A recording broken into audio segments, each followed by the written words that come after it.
How you doing, guys? Gory TCE here. Today I'm gonna bring you a deck profile. I played this deck on release date, if I'm not mistaken. I played this on bats since we were playing like two deck format and stuff. But this is one of the decks that I was playing because I really wanted to try it out. And to be honest, it's not bad. It really paid off. The thing is that it's kind of like a glass cannon deck, so yeah. But it does have some things here and there that are some pretty. The deck is very interesting, and I really enjoyed it, to be honest. So this is my take. It's very straightforward. It's pretty much a deck list that I saw online from Japan. But yeah, either ways, starting with the cost one, I really don't want to make this video too long. We have the cool ghost. This card is pretty good. You kind of want to see it in your opening hand, but you don't really want to play it unless you can evolve it. Just for the only reason you want to have a way to put it into your EX area. To be honest, one of the things that I kind of noticed with this deck, especially playtesting it with my roommate, I gave this deck to my roommate. It's very easy to play as long as you know one thing. That you need one ghost in the EX area. It doesn't matter. It just needs to be a ghost. I don't think it has to be a token. As long as there is a card with ghost in their name in the EX area, you're fine.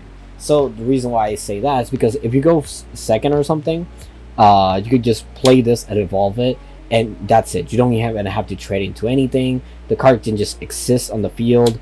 But if you go first, I'd rather not play this. You really just want to evolve it, just for the effect on the evolve. When it dies, it just goes to the EX area, where it's just going to stay there for God knows how long. And it's pretty much the bread and butter. As long as this card's in the EX area, a lot of your cards are live. So yeah. Next, since your ghosts are going to die in the end phase, soul conversion is pretty good. Card is insanely good in this deck, so yeah, pretty nice in here. Put this aside. Next, this dude right here. If you play this early, it's pretty good. Now, one thing that I will say, if you're going second, and you play this dude and then evolve into him, evolve him using an evolve point, and then turn to play this thing, attack with this, and then use the effect to sack it and do stuff, it will get very annoying.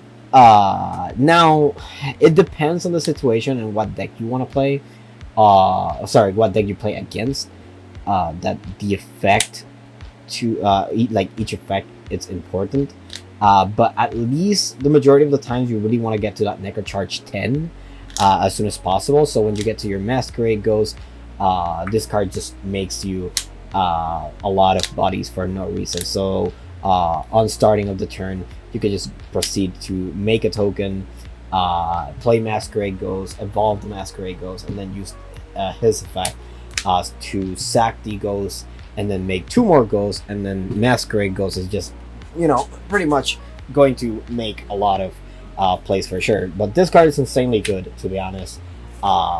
Yeah, it's ridiculous, to be honest. I really don't have any other words for this card. In here, this card's pretty good. Summons Ghost, draws you cards, mills cards. It's pretty freaking good. Next, we're playing Ghostmaid. If you don't see the Ghosty, this is another card you really want to see.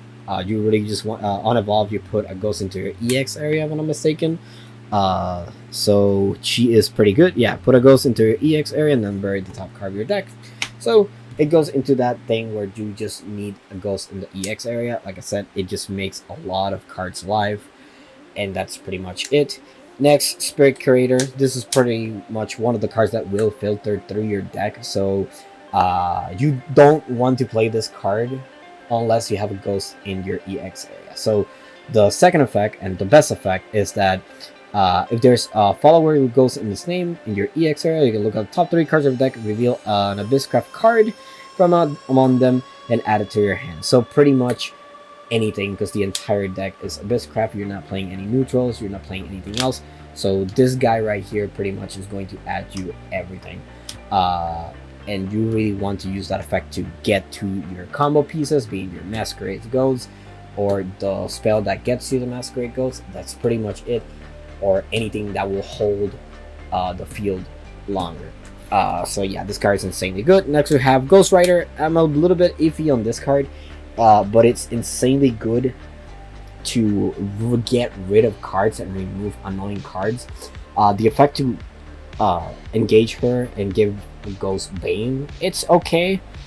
But the other cool effect is that you can play this early, and if it survives, usually a lot of people will ignore it, and then just go ahead and proceed to play Masquerade Ghost and evolve their Masquerade Ghost. She's gonna make you two ghosts, and pretty much you go from there. As long as you can make Ghost the turn you get Masquerade Ghost. Masquerade Ghost, that's the name, right? Yeah, Masquerade Ghost. Pretty much you're all set. Like, that's all you need. But yeah, and to round out all the followers for cost 2, we're playing Hellblaze Demon. I mean, you could just discard whatever you don't. This is a flex spot, to be honest. This could be a lot of stuff. I was playing, let's see if I remember, there's a cost 10 if I'm not mistaken, that you can, I think, like, pay 1, look at top 2, put 1 to your hand and the other one to the graveyard or something. It was good for Necrocharge, but to be honest, this card, if you hit a ghost or any card that says ghost, you're good. So that's the reason why you play it. You can discard whatever you don't need. Anything that is annoying at that time, you're okay. But yeah, and then the fact that it gives a +1/+1 if it's a follower, it's pretty freaking good. Obviously, you're really gonna hit, mainly aiming for a ghost, but yeah. Next, this card's stupid, to be honest. This card sacks games. I will explain really quick.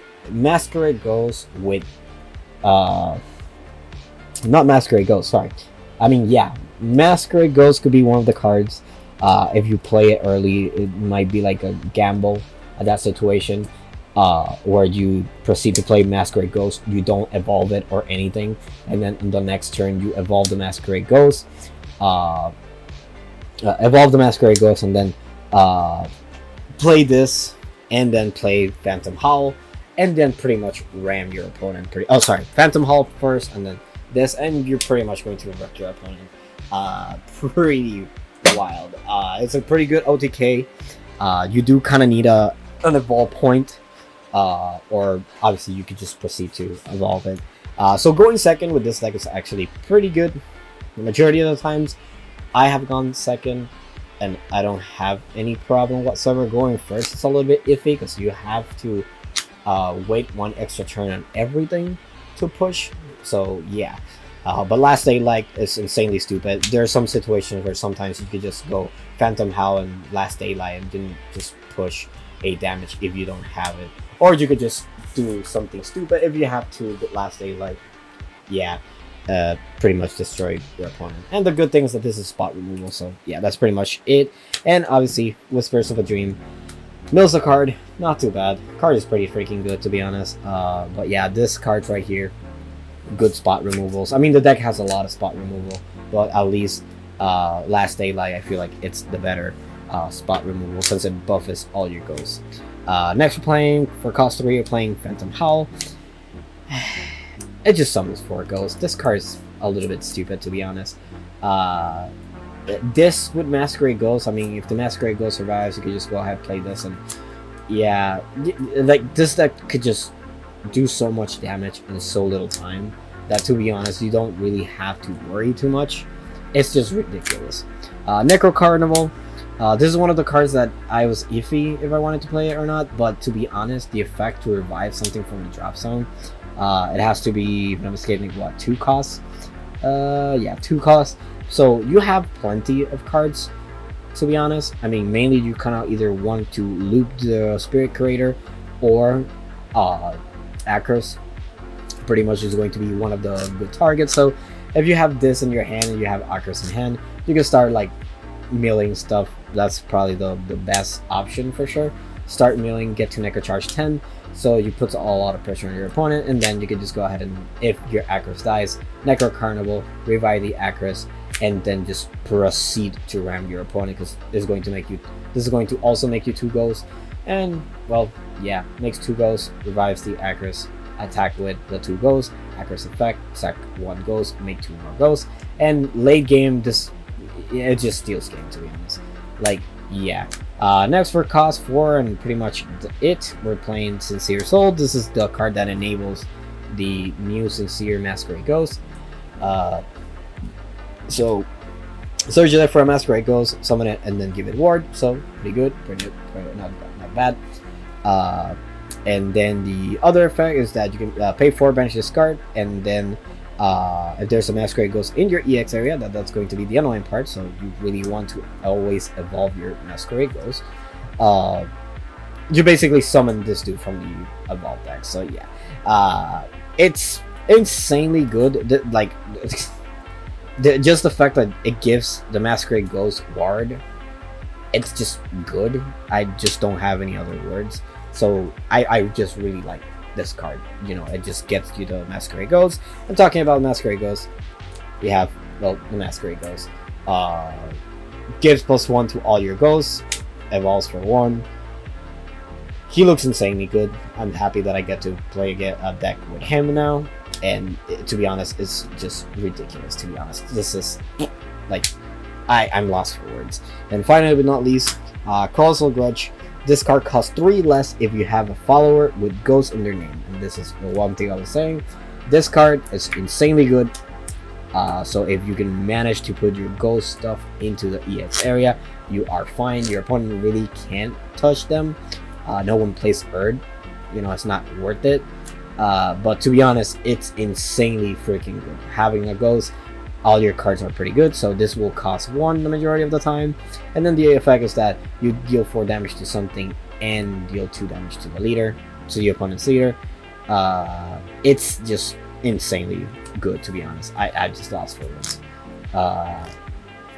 Now going to the evolve deck, just to speedrun. We're playing 3 copies of Sincere Masquerade Ghost. To be honest, you could get away with 2. Last time I played, I don't think I went to the... I never went to the second one, to be honest. I feel like 1 is okay. There's the only annoying part is that there's no way to recycle it. So obviously you might have to figure out a way to kind of, you know, play around. But I feel like 2 will be good. The third one is just a flex spot, just in case. Next we're playing the 3 copies of Masquerade Ghost. This is mandatory. You really want to evolve this guy every single time you have. And especially the fact that he just goes to the EX area and you can just play again. It's insanely freaking good. The Ghosty, just when it dies, it goes to the EX area. I already explained. Now you play 2 just in case.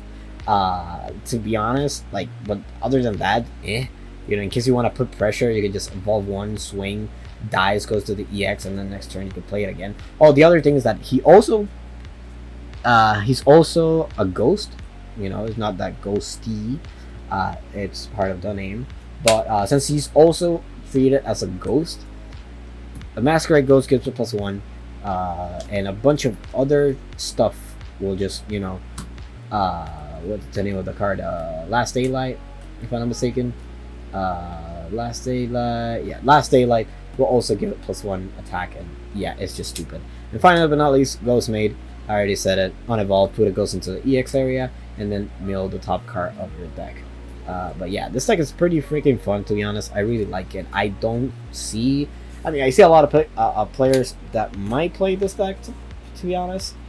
But to be honest, I don't know how to feel about like it competitive. I feel like the best Abysscraft deck right now is still going to be Bats, unless they get hits in the ban list. And then you can just kind of like move around. But other than that, this deck is pretty freaking good, pretty freaking fun. I really recommend it. Recommend people giving it a try. So yeah, that's pretty much it. Thanks for watching. Peace.